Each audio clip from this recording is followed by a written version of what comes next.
And so, Jim, what did you think of Ghidorah, the three-headed monster? I liked it more than I thought I was going to.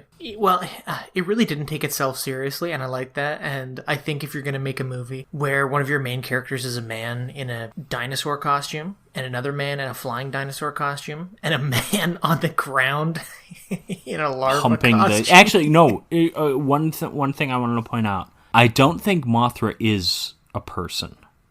Oh, I think Mothra is a person. I'm looking at Wikipedia, and they list the cast, and it has Haruo Nakajima as Godzilla, Masanori Shinohara as Rodan, Shoichi Hirose as King Ghidorah. There's no Mothra listed. I think Mothra might just be awkward puppetry the entire time. I'm not really sure.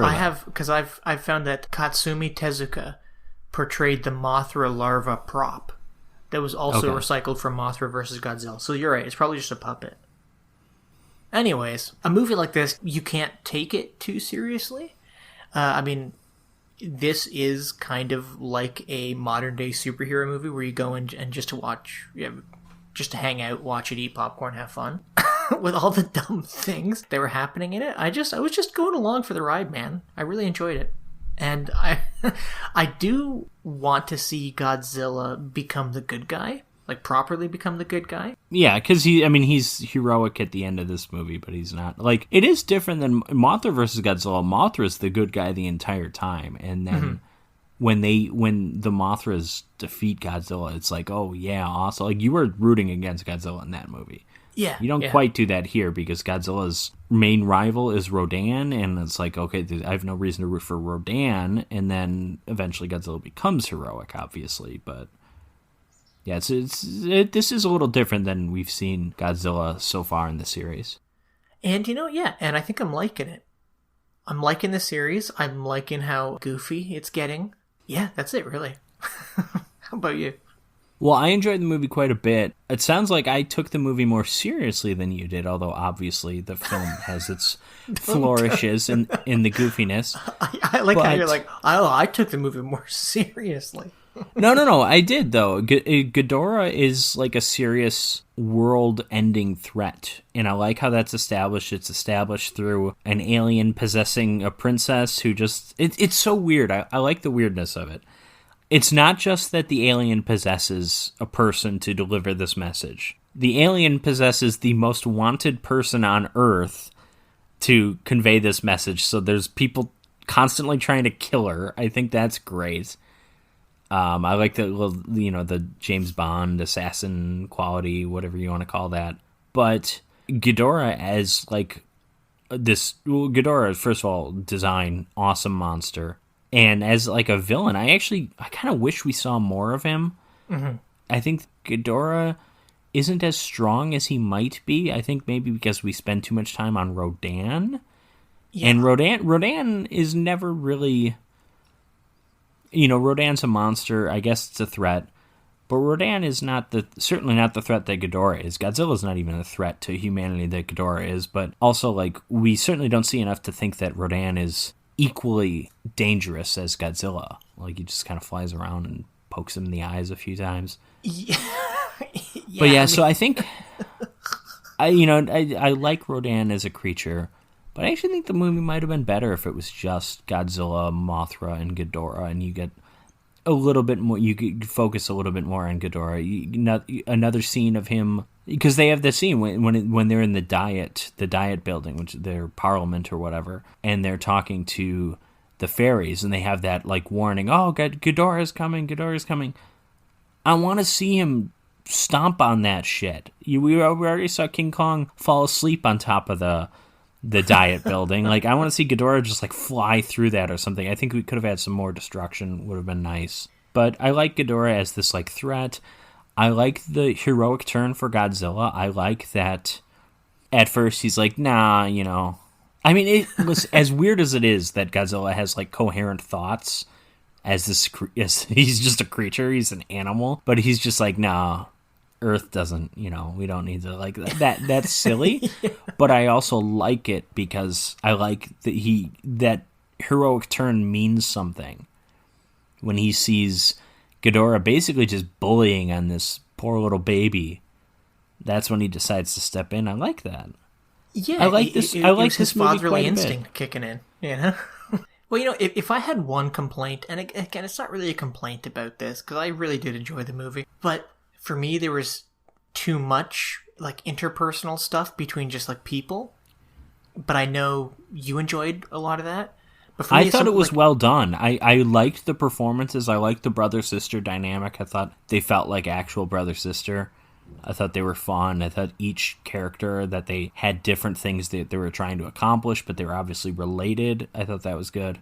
You see, I think, like, for me, the perfect Godzilla movie so far, because this is the most Godzilla movies I've ever seen in my life, doing this podcast, but I think was the first Godzilla. Well, also, come to think of it, we established this is the 5th Godzilla film that we... It is the 5th Godzilla film in the series. It's also the 6th one we've done for the podcast, because we did the 98 Godzilla. We did Matthew Broderick and Jean Reno doing an Elvis Presley impersonation. We did that movie for whatever that's worth. It's not worth much. But yeah, so sorry, I just thought of that. But well, no, you're right though. But yeah, I mean, go back to what you were saying. I'm sorry to interrupt. Well, no, that's okay. But I mean, yeah, it's just like for me, that was like the perfect amount of the original. Yeah, of like people center drama in this monster story because it was about a monster emerging, from the ocean and how society was dealing with it. Now that movie, it had human characters and it had pretty good human characters as far as human characters in a giant monster movie go, but there was no bullshit in that movie. There was no fluff. There was no fluff. The human drama of that movie came down to, can we convince this crazy scientist who's missing an eye to help us kill Godzilla when his invention could also lead to horrible things in the world? Like that was like kind of it. And here's the thing though. I agree, that's perfect. But guess what? That movie as a whole is almost perfect. That is... The original Godzilla is one of the greatest movies ever made. This movie is not that. Obviously, you've mentioned the Avengers. We've both mentioned the Avengers at times. It's like, imagine... I'm trying to think of a comparison. Let's say we take The Godfather. Godfather, one of the greatest films ever made. Mm-hmm. And then let's say we do an Avengers where we've got Luca Brasi from The Godfather, Tommy DeVito from Goodfellas, and like Frank Serpico is involved. and it's going to be dumb schlock, but like you might have some fun stuff in there because you'll at least be able to see these characters that I like in these settings, and now we give them different settings to interact in, and it's not a great comparison, don't get me wrong, but I kind of want to see that movie. If someone were making a Godfather Avengers where it's like Tony Soprano is like head of a family that's got Joe Pesci from Goodfellas in it and James Caan from The Godfather, like you would watch that movie, right? I mean, yeah, exactly, yeah. It would be terrible probably, but it would be fun. Yeah, but I'd watch it for sure. Exactly. They're all fighting the Peaky Blinders guys or whatever. I don't know. What gang would they fight? Maybe the Yakuza, like you take a Yakuza cool. from the Battles Without Honor and Humanity series really cool. or something. Well, see, and No, they fight Daniel Day-Lewis from Gangs of New York. He's the Thanos. He's the Thanos. But like with this movie though, it's okay for it to be goofy. But, like, I don't need all the fat where, like, oh, I've lost my hat in this volcano. Okay.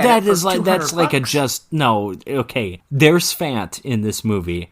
The guy going to get the hat is not the best example because that is just, I agree, it goes on a little long because he's just, like, the negotiating. But that is ultimately just there to show Rodan emerging amidst people. Like, that's... This might just be my version because I watched the crappier version.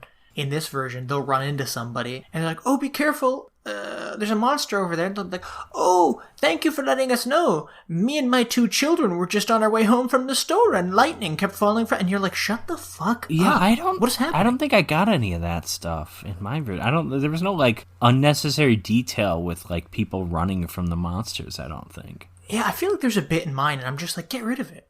But yeah, I mean, like, other than that, I mean, and again, comparing it to the original Godzilla is not fair to this movie, but all in all... it's not fair for most movies.